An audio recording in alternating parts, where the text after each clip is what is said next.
నమస్కారం. Welcome to Radha's ప్రాచీన ప్రాంగణం. కార్తీక మాసం సందర్భంగా మనము మహాశివ పురాణం మొదలుపెట్టిన విషయం అందరికీ తెలిసిందే. నిన్నటి రోజున సప్త ఋషులందరూ కూడా విష్ణుమూర్తి దగ్గరికి వెళ్ళి కలిదోష నివారణార్థము వాళ్ళు చేపట్టినటువంటి దీర్ఘసత్ర యాగం చేసుకోవటానికి అనువైన ప్రదేశాన్ని చూపించమని విష్ణుమూర్తిని అడుగుతారు. విష్ణుమూర్తి చిరుమందహాసం చేస్తాడు. ఆ తర్వాత ఋషులతోటి ఈ విధంగా చెప్తాడు. ఈ సృష్టి అంతా కూడా పరమశివ స్వరూపము. వేద పురుషుడైనటువంటి ఆ పరమశివుడు స్వయంగా తనకు తానే ఈశ్వర సర్వభూతానం అని ప్రకటించుకున్నాడు. కాబట్టి ఈ సృష్టిలో అణువు ఆ పరమశివుడు వ్యాపించి ఉన్నాడు. కాబట్టి ప్రతి ప్రదేశము కూడా పవిత్రమైనదే. చరాచరములైనటువంటి అన్నిటిలోనూ శివుడే వ్యాపించి ఉన్నాడు. మట్టిలో, నీటిలో, వాయువులో, ఆకాశంలో, అగ్నిలో, అన్నిటిలో కూడా శివుడు వ్యాపించి ఉన్నాడు.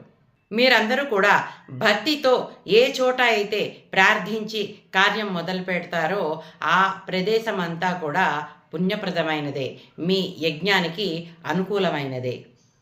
మీరు ప్రారంభించే యజ్ఞము లోక కళ్యాణం కోసం. పరమశివుడు యజ్ఞపురుషుడు, లోక కళ్యాణకారకుడు. కాబట్టి ఆ పరమశివుణ్ణి భక్తితో ప్రార్థించి మీకు అనువైన ప్రదేశాన్ని మీరే చూసుకోండి అని చెప్పేసి విష్ణుమూర్తి సప్తఋషులతో అంటాడు. అప్పుడు అత్రి మహర్షి మరల విష్ణుమూర్తిని ప్రార్థించి, ప్రభు, ఈ సహాయాన్ని అర్థించి వచ్చిన మమ్మల్ని పరీక్షిస్తున్నావా? నువ్వు ఈశ్వరుడు ఒకటే అనే విషయం మాకు తెలియదంటావా? ఓ తండ్రి, నీవే శివుడవు, నీవే విష్ణుమూర్తివి. శివుడి హృదయంలో విష్ణుమూర్తి, విష్ణుమూర్తి హృదయంలో శివుడు.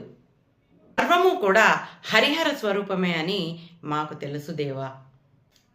నిర్వికారుడు, నిరంజనుడు అయినటువంటి పరబ్రహ్మ త్రిమూర్తి స్వరూపాలుగా అవతరించిన తర్వాత బ్రహ్మ సృష్టి కార్యమును, రుద్రుడు లయకారమును, నీవు పోషణ భారమును స్వీకరించావు కదా.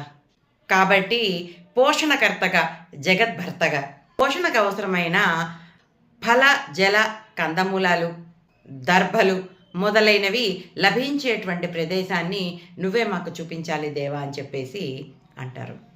ఆ తర్వాత ఏం జరిగిందో వచ్చే సంచికలో చూద్దాం. అంతవరకు సెలవు.